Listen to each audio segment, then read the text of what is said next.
নমস্কার বন্ধুরা, সোনার রান্নাঘরে তোমাদের স্বাগত। আজকের রেসিপি মাছের মাথা দিয়ে বাঁধাকপির ঘন্ট। একটি বাঁধাকপি ঝিরিঝিরি করে কেটে ও দুটি আলু ডুমো করে কেটে ধুয়ে নিলাম।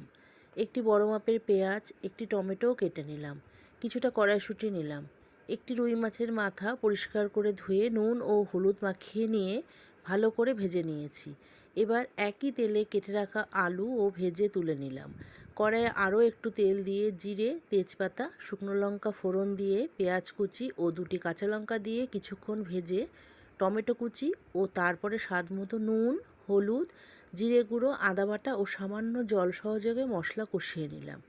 মশলা কষে গেলে কড়াইশুঁটি দিয়ে আরও একটু নাড়াচাড়া করে ভেজে রাখা আলু দিলাম। এবার বাঁধাকপি দিয়ে ঢেকে দিলাম। একটু পরে পরে বাঁধাকপি নাড়াচাড়া করে রান্না করলাম। বাঁধাকপি যখন সেদ্ধ হয়ে গেল তখন হাফ চামচ চিনি ও ভেজে রাখা মাছের মাথা দিয়ে ভালো করে মেশালাম। তারপরে ঘি ও গরম মশলা দিয়ে নামিয়ে ফেললাম। তৈরি হয়ে গেল মাছের মাথা দিয়ে বাঁধাকপির ঘন্ট। আমার এই রেসিপিটি যদি তোমাদের ভালো লাগে তবে একটি লাইক ও সাবস্ক্রাইব করে দিও।